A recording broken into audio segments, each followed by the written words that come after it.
Yes, honey? Dad told me that Cheerios is good for your heart. Is that true?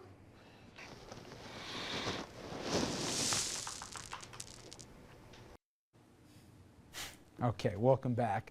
A case here, shining a light here on racial divisions in 2013. And Andrew, this is a Cheerios commercial, okay? We saw a little bit of it. You can obviously tell from that.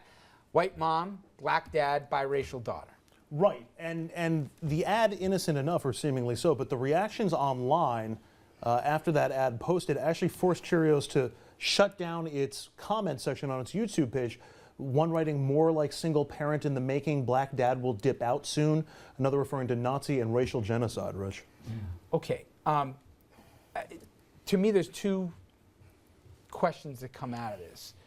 You could look at that and say with some of the comments, geez, you know, for all the progress I was just talking about in the last segment, this underlying stuff are is living in caves. Right, okay, well, there's two ways. Thank you for jumping ahead. One is that you got this undercurrent that's here. We're so quiet last segment. Or you've got, in the days of social media, it can take four lonely losers living in the basement, right?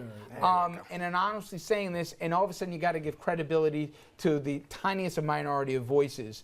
How do you look at the reaction to that spot? Well, I think it's ridiculous, but I do think social media, we were talking about that earlier off camera, that social media has really given people who would not normally have a voice an opportunity to sort of chime in. And they probably just people living in caves, sitting at their, you know, their Barca lounger, just trolling the internet all day. And what I was saying earlier, the funny thing about this is the first, I don't know if you know, the first interracial kiss on television was during Star Trek. It was Captain Kirk and Uhura had a kiss. And it was in the early 60s. Yeah, I mean, 40 years, 50 years have gone by, and we're still talking about this. Yes, Archie Bunker and Sammy Davis. I mean, we're still talking about this. It's actually ridiculous, but it really does tell you how social media can drive news stories. And so I applaud Cheerios for doing the commercial, really. I mean, the president's biracial, for crying out loud. I mean, this is not a huge deal. It's not just race, by the way, nice Star Trek reference. Thank you. It's not just about race. I mean, you look on YouTube comments from Michael Bloomberg and some of the, you're almost guaranteed to see something anti-Semitic in the reactions underneath. I mean, it's every minority But you know, group, Andrew, when a story like this happens and the message boards light up with something, right?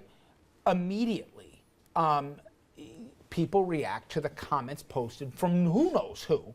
And it's part of the narrative. It's part of the dialogue about, you know, well, wait a minute, look at the reaction to that. And how do you gauge? Is it one voice in 1,000 or is it just... When I'm looking at a political story online and it's open up for comments, you'll see somebody from either extreme viewpoint saying something just outrageous. And for a second you think to yourself, boy, there are really people who think like this, who are that far out there. And then you have to realize what it takes to motivate somebody to actually write scrawl like that online somewhere. It's really... But the thing I'm amazed at with the motivation nowadays is people don't put their name to it. They don't have the guts to stand up and say it. When I'm on camera now, we're all on camera. When we say it, we own it. We've had the debate before if people should be forced to use their names or some sort of indication when they're posting comments, because that way if they say something that's... It's the virtual equivalent of a mask, of a KKK mask. That's why we have, one reason why we have anti-masking laws in New York. You can hide behind anonymity, and a coward hides behind anonymity.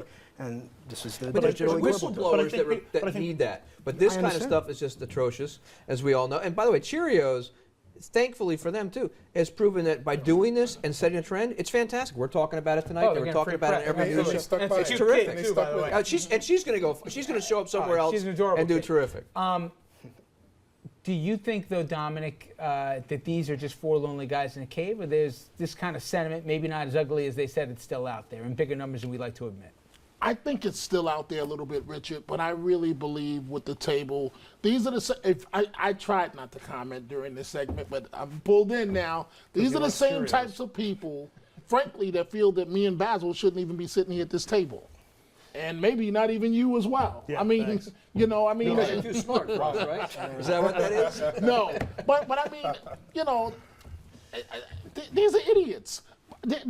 I think America's come a long way. I really do. I really do. And I think that most people have lives and don't sit down wasting their time making types of dumb postings like that. And you know from being in the media, it's one of these things in the social media. Oh, better me. But you know, in this day and age, how does mainstream media when do you have to recognize social media in telling the story or not? And is it 3 comments? Is it 5 comments? Is it 50 comments? Where's the line where That's a all of a great sudden it's question. part of the story and there's no guidebook here to kind of drive it? Well, I'll tell you what's also interesting about this is we're having all this huge conversation about the commercial, but some of the biggest television programs on TV today have featured interracial romances. Scandal, which is a hugely popular show, has an interracial relationship. Grey's Anatomy has had one. With the president has with it. the It's a President of the scandal, United States. fantastic, sure.